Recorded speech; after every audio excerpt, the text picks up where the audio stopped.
Atlanta, here with the top 5 words that are most commonly mispronounced, or at least 5 of the top ones I get here in my language studio here in Marietta, Georgia.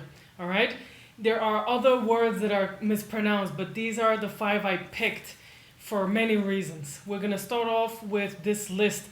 I have the list on the board right over here, and I'm going to pop it up here.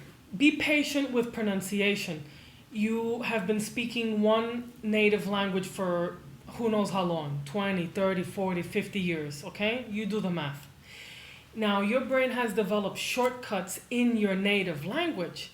Now that you're learning a new foreign language, your brain is, it's confused. It wants to use the shortcuts it already has in English, but it can't because it's a completely different language. Give yourself time. Your brain is a master at finding solutions if you let it. If you get drunk with anxiety, fear, doubt, and insecurity, your brain's not going to function. We get drunk with emotion, and emotion limits our ability to perform at our best. So if you think about it, we as humans, we appreciate people and admire people that are able to perform under pressure. Because not only do they have the ability, but they're able to do so while they're feeling the emotions that all of us feel. So that's what's going to happen here. You have to be patient with your brain. If you let your brain get overwhelmed with frustration, it's not going to function the same way. Just remember that. Okay, so here goes. We're going to be clever. This is one of my signature moves here in Spanish in Atlanta. If you are an English speaker, use that to your advantage. It doesn't have to be a negative. You can always change things around to be a positive. Okay, so check out word number 1. We have número. Número. Now, if you look at how it's spelled, your brain is not going to want to read it the way it's supposed to sound because it's thinking English. So let's take advantage of that. Let's pretend that the word is spelled like this instead. Using these 2 English words, all right? I'm going to write this on the board so that you could also see it. Using a different color.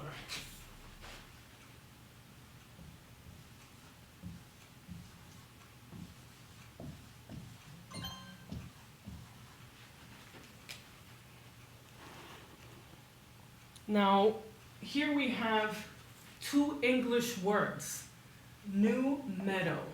If you put them together, you get número. Same thing over here. Isn't that cool? A lot of people can't believe it. Don't worry about how it's possible. Just know that it works. And why didn't someone teach you that? Because they're not me. Everyone has different talents. I'm not like the best teacher in the world, but I have some very cool and unique skills and abilities that make me very different. So this is not something you're going to see perhaps anywhere else. So, número. Why does this work? You don't have to know, but if you're curious, Spanish R's are like a D sound. So you see this over here? That's where this comes in. And if you blend it together, it's 98.9% accurate. Is it literally going to sound like Spanish? Perhaps not 100%, but no one's got that critical ear to hear the difference. It's better than saying numero. So, número, número, número. The trick is that pretend, for your mouth's sake, that the red is how that word is spelled, and you'll get it right each time. Next word is tres, all right? That's the wrong pronunciation. Everyone messes that word up. Tres.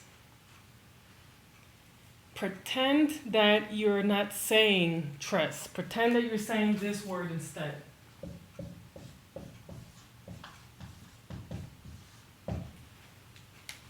Today's. It's not literally the same sound, but it's almost identical. That's why this is beautiful. So instead of seeing this and thinking, oh, it's tres, it's not tres, it's today, like today's special, today's. It's tres. Remember, the R in Spanish is like a D sound. That's why we can get away with that. So, tres, okay? Don't worry if you mess up pronunciation in Spanish or in any foreign language. Natives don't care.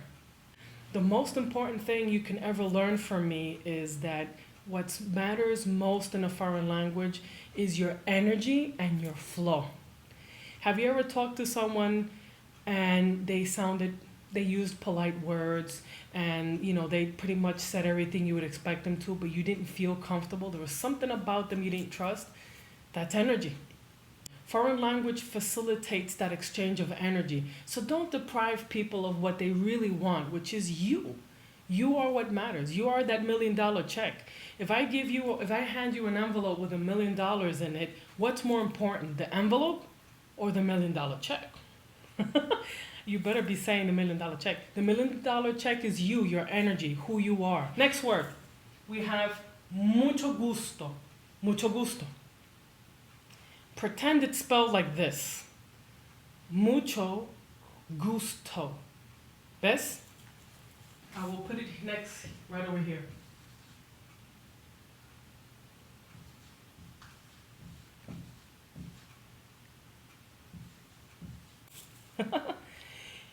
Be clever and work with yourself. Until you learn Spanish sounds, you can use little shortcuts that are like training wheels for your brain, okay?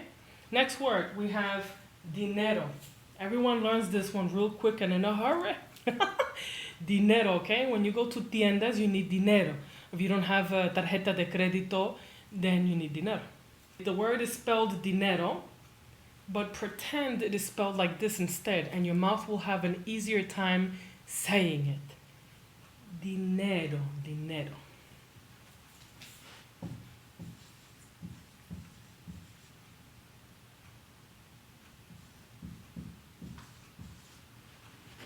Pretend you're saying the name Dean, like Dean Martin or the dean of the school. Dean, dinero, dinero, and you just smooth those two sounds together. Okay? Then we have this one. This one's my favorite. I get very creative interpretations of what that's supposed to sound like. Which one do you think it is? Gerenti, herenti. You get everything. You know what? It's okay. It's okay. If you're one of them, it's okay. Bueno, listo. It's actually gerente. Pretend you're saying the word head.